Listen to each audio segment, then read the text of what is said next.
पप्पा जरा बाहेर गेले असल्यामुळे मला सकाळी शेताकडे जायला लागणार होतं. इथं घेतलो डायरेक्ट सुटलो हत्तीकास काढायला. जरा पाऊस चालू आहे त्यामुळे जरा काढायला दमवते, म्हणजे लगे लगे निघत नाही. काय करायचं, काढायला तर पाहिजे, त्याशिवाय त्यांना चारा कसं मिळणार. पण याला गिन्नी गवत पण म्हणते, कोण हत्तीकास म्हणते, म्हणजे तुमच्या हिशोबाने कसं असेल तसं. सगळं काढून झाल्यानंतर एक काम करे, हे सगळं उचलून कधी बरोबर कडबा कुट्टी मशीन पशी द्यायचं होतं. पाऊस पडेल त्यामुळे लईच वजन लागल, तर चालायचं घर काय करायचं, न्याल तर पाहिजेच आपल्याला. गळं मशीन पशी घेऊन गेल्यानंतर त्याचं एक काम करायचं असते, आपल्याला ते कट करायचं असतं. वेगवेगळ्या अँगलनं शॉट घालतो, त्यामुळे बघायला पण भारी वाटतं. तर आज होता बेंदूर, त्यामुळे सगळ्यांना कधी धुवून घ्यायचं. मग पहिल्यांदा बारक्यांना सगळ्यांना धुवून गेले. आज चाललेलं बघायला ओढून आणलोय परत आणि मग धुवालोय. नंतर लास्टला एकटं राहिलेलं त्याला एकदा ओढून आणलो आणि सगळं धुवून टाकलो. बघा घरी आलो, फ्रेश झालो, डायरेक्ट गेलो कोल्हापूरला. का सांगतो, कारण की आनंद भवनला जायचं होतं मला. कोल्हापूरच्या आनंद भवन मध्ये 5 तारखेला आपल्या मित्राने एक कार्यक्रम ठेवलाय. सगळी माहिती तुम्हाला पुढे कळेलच, म्हणजे कुठला कार्यक्रम आहे काय ते. पहिला तर तुम्ही हॉल बघून घ्या, त्यानंतर संकेतला आणि ह्याला जाऊन भेटून आलो. बघा संकेतला म्हटलं जरा बघ काय नेमकं ठेवलं असेल ते आपल्या पब्लिकला कळून दे जरा, त्यामुळे लगेच सांग म्हटलं. त्यानंतर तो म्हटला मला हे पहिला पोस्टर बघ, नंतर मग तुला मी सगळं सांगतो नेमकं काय विषय आहे.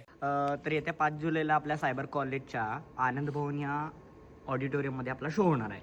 फोक प्रबोधनचा नेमका उद्देश काय आहे ते सांगतो. आपल्या महाराष्ट्राची जी संपूर्ण लुप्त होत चाललेली लोककला आहे, तर त्याचं दर्शन ह्या शोच्या माध्यमातून होणार आहे. तर येत्या 5 जुलैला संध्याकाळी 6:30 वाजता या सायबरच्या ऑडिटोरियममध्ये आपला कार्यक्रम होणार आहे. महाराष्ट्राच्या लोककलेची खरी ओळख आणि संस्कृती जर अनुभवायची असेल तर हा शो अजिबात मिस करू नका. नंतर त्यानं म्हटलं जर हॉल बद्दल तुला माहिती सांगतो सगळं. टोटल 800 लोकांची कॅपॅसिटी आहे. पहिल्या ज्या 6 रो आहेत की नाही, या सगळ्या VIP सेक्शन आहे. त्याच्या मागचा जो पूर्ण स्टॉलचा एरिया आहे हा सगळा गोल्ड सेक्शन येतोय. वरचा बाल्कनीचा सेक्शन सगळं आपला सिल्वर आहे. मला म्हटलं एवढं तर सांगितलं, जर चल म्हटलं आता बाल्कनीवर जाऊनच बघूया कसं दिसतंय नेमकं वरनं. बाल्कनीचं संपूर्ण सेक्शन आहे ना सगळा सिल्वर आहे. त्याचं आपण 600 रुपये प्राइसिंग ठेवलंय. सगळ्यात बेसिक प्राइसिंग ही आहे आणि त्याच्या खालचं जसं तू खाली बघितलास त्याप्रमाणे आहे. मला पण जर याचं तिकीट पाहिजे खालच्या साईडला एक नंबर दिले, त्यावर तुम्ही कॉन्टॅक्ट करून घेऊ शकता.